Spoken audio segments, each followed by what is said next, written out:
todos, muchas gracias por estar aquí. Yo lo que he preparado es un caso de un sangrado subretiniano y más o menos qué es lo que se puede hacer. O sea, cuando alguien no está muy seguro qué hacer, qué alternativas tiene. Más que nada, más que un video, es el análisis de un caso.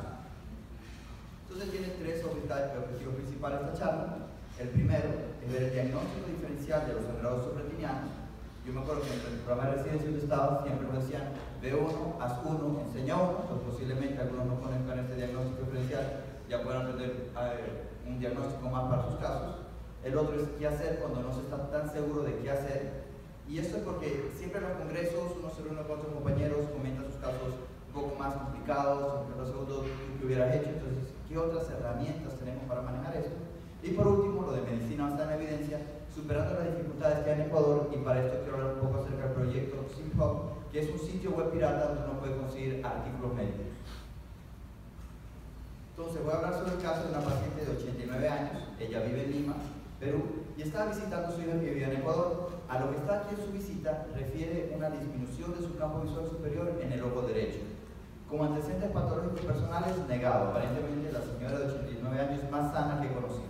Y quirúrgicos solo refería que se había operado de catarata de ambos ojos, pero no recordaba bien la fecha. Posiblemente hace unos 10, 15, 20 años, no podía especificar bien.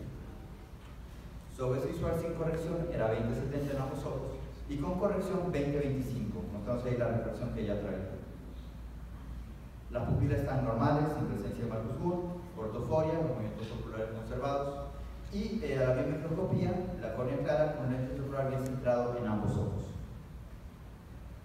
Sin embargo, al fondo ocular podemos ver en ambos ojos medios claros, relación copádico 0.1, fondo poco coroideo, pero en ojo derecho llama mucho la atención una lesión pigmentada, un poco rojiza, y que parecería que eleve y desprende un poco la retina, mientras que en ojo izquierdo, todo normal, con excepción tal vez de una lesión a nivel inferior, como ahora se ve, un poco blanquecina.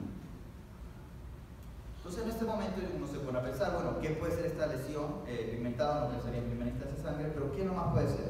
De una ya hemos descartado todas las lesiones de mácula, las lesiones congénitas de mácula, protozooblastosis congénita, las inflamaciones maculares, las distrofias o degeneraciones maculares o alguna masa en mácula, porque es una lesión en retina periférica.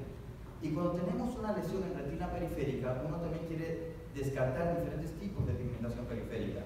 Pigmentación congénita, puede ser nevos, puede ser amartoma, puede ser hipertrofias congénitas del epitelio pigmentario, inflamaciones que pueden haber hecho una migración pigmentaria y que se acumule el epitelio pigmentario, distrofias o degeneraciones también en retina periférica, o alguna masa pigmentada, principalmente uno pensando en melanoma. Sin embargo, no tiene esas características y uno pensaría principalmente que es sangre. Y una vez que uno ya dice que es sangre en retina periférica, ¿en qué capa está? Entonces también puede estar en capa vítrea, no porque usualmente ahí no se ven los vasos, a nivel subyaloide tampoco, porque tampoco se ven los vasos y usualmente tienen la distribución en forma de barco de canoa. A nivel intrarretiniano, lo usual es más que iguales, usualmente son lesiones en llamos circulares y en coroides usualmente más buloso y anular a nivel periférico.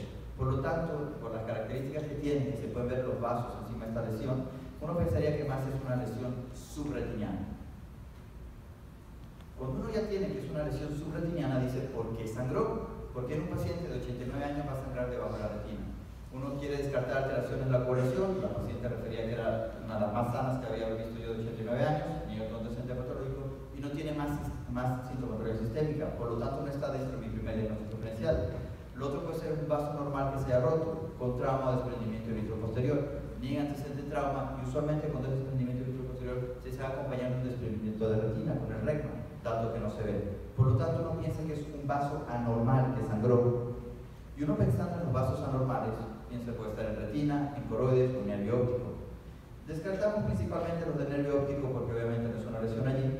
Y en retina o coroides, donde podría estar el vaso anormal, uno pensaría que puede ser un angioma, un aneurisma, plaquetáceas, neovasos, un angioma cavernoso, tumor vascular, tumores retinianos con vasos anormales, o en la misma coroides como un melanoma, neocorrección coroidea o hemangioma coroideo. Entonces, ¿qué hace? Por lo menos yo como retinólogo siempre mando angiografía o CT de mácula, porque me pareció que también había unas pequeñas luces en mácula y quería ver que no tenga nada alterado allí, y una ecografía macular para ver si debajo de la sangre no había alguna otra estructura que fuera importante analizar. Entonces en la ecografía se ve esto. Se ve la hipofluorescencia, compatible con el sangrado que se tiene, que se está pensando, y unas zonas de hiperfluorescencia que al inicio no son tan hiperfluorescentes, van aumentando el tamaño con el tiempo y de bordes borrosos. Mientras que en el otro ojo, que aparentaba estar bastante sano, se ven todo lo que es la área periférica, zonas de hiperfluorescencia, que es la característica de efecto de ventana, y a nivel inferior, en la lesión blanquecina elevada que veíamos, se ve otra lesión hiperfluorescente que al inicio está un poco hiperfluorescente y que con el tiempo va cogiendo más tinción, dando la imagen como que pasa una cicatriz. Entonces comienzas a descartar y ver cosas que no son, ya sabes que no son neovasos retinianos, ya sabes que no son zonas de isquemia que han producido neovasos, porque no se ven, o también uno no ve signos de doble circulación en donde podría pensar que hay una masa.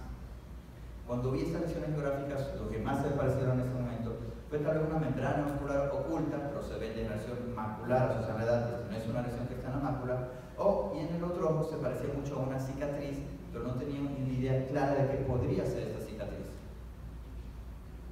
En el OCT macular se veía todo está dentro de parámetros normales, y en la geografía me viene con un informe que decía presencia de una imagen hiperecogénica de elevada refractividad heterogénea no móvil subretiniana en cuadrantes inferiores de la retina. No se observa masa, pero se necesita reconfirmar. Lo cual me parece bien, o sea, aunque no ven masa, uno con una ecografía no puede asegurar nunca que no lo hay, y siempre hay que tener en este paciente pendiente que pueda ser esa la causa del sangrado que ha tenido. Entonces, ¿qué se hace? Ya sé que tiene un sangrado subretiniano, no estoy seguro de cuál es la causa. Entonces, ¿qué opciones tenemos, por lo menos cuando está en el consultorio, para manejarlos?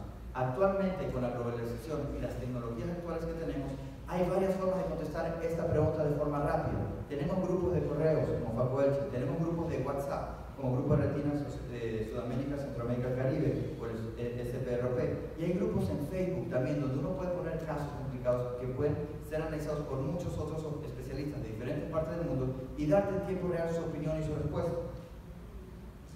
Para el de FacoElche, uno ingresa nomás a una página web, pone sus datos y ya está dentro del listado de correos que se recibe y puede analizar y contestar muchas de estas opciones. A mí en particular, yo soy más que nada un amante del WhatsApp y yo tengo grupos de WhatsApp. Uno de los grupos más importantes donde pongo estos casos un poco inciertos es un grupo de Retina, Sociedad de Sudamérica, Centroamérica y Caribe, que cuenta con retinólogos, neurooftalmólogos, ubiólogos, oftalmólogos oncólogos, imagenólogos oftálmicos, y son más o menos 118 especialistas que vienen de Ecuador, Perú, Colombia, Chile, Bolivia, Argentina, Paraguay, Uruguay, Venezuela, República Dominicana, El Salvador, Honduras, Costa Rica, Nicaragua, España, Armenia, India y Etiopía, que son retinólogos que hablan español, donde ellos tienen ya una experiencia de casos que ven, que pueden también dar. Se comparte mucha esta información. Y finalmente están los grupos en Facebook, también pertenezco a algunos, usualmente grupos cerrados, donde ponen información de ciertos pacientes y te pueden contestar. Es importante también saber en Ecuador qué exigen las leyes acerca de compartir esta información sobre los pacientes. Y esto está específicamente puesto en 3 leyes: la Ley Orgánica de la Salud, el Código Orgánico Integral Penal y el Código Orgánico de la Economía Social de los Conocimientos, Creatividad e Innovación, que era antiguamente llamada la Ley de Propiedad Intelectual. Entonces, algo que tenemos que saber es que el autor de la foto o el dueño de la foto es quien la toma. Todas las fotografías que le tomamos como paciente son nuestras. Y lo que sí tenemos es que respetar la privacidad del paciente. ¿Eso qué quiere decir? Que no se puede identificar al paciente. No puede estar nombre, características faciales o alguna característica que lo pueda identificar en una foto con ese paciente. Afortunadamente en ojos y en fondo ocular no hay forma en que se pueda identificar a un paciente. Por lo tanto, o sea, yo en personal siempre le pido autorización al paciente, así sea verbal, pero no es necesario. Las leyes actuales del país no te exigen que tienes que hacerlo. Conversando con este grupo se definió que realmente lo que se trataba era de una neovascularización coroidea. Esa es la causa del sangrado de un ojo y de las cicatrices en el otro. Y que la patología que lo producía es la coriorretinopatía hemorragia exudativa periférica. Y me puse a averiguar un poco sobre esto. Es una patología infrecuente, por lo menos así lo reporta la literatura. Se parece mucho a una degeneración macular asociada en la edad, pero no en la mácula, sino en la parte periférica. Asintomática en el 42% de los pacientes. La principal sintomatología cuando la produce es disminución de la velocidad visual, flotadores o fotopsias. La edad promedio de los pacientes que la presentan suele ser 80 años, son pacientes de edad muy avanzada, aunque hay algunos que pueden ser más jóvenes, hasta de 57 años se ha reportado. Muchos ojos que tienen esta patología se asocian también con degeneración macular, por eso también era importante en este caso tener un OCT que estuviera dentro de parámetros normales, y una forma común a examen de presentación es una hemorragia subretiniana en un ojo con ya cicatrices fibróticas en el ojo, muy parecido a lo que encontramos. Entonces ya tenemos este paciente, primera vez que yo lo veía. Entonces, ¿qué es lo que puedo hacer? ¿Cómo yo manejo un tratamiento que antes no he dado? Trato de usar lo que es la medicina basada en la evidencia.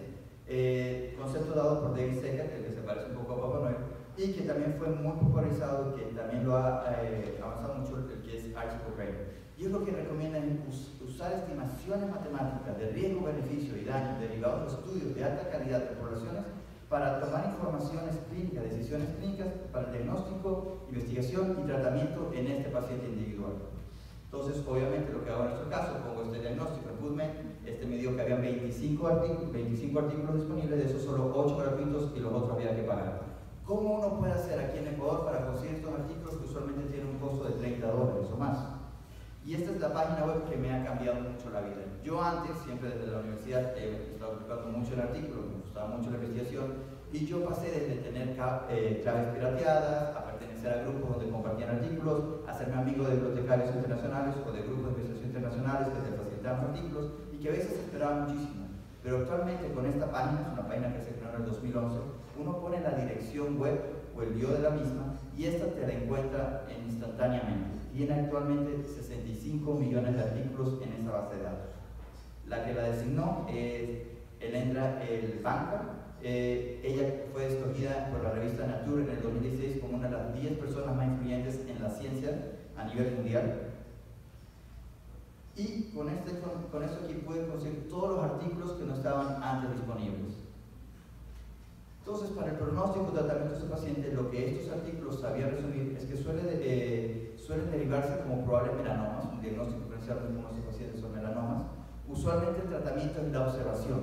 En el 89% de los casos se reabsorben y se estabilizan solo, produciendo a veces atrofia RPR, hiperplasia o fibrosis.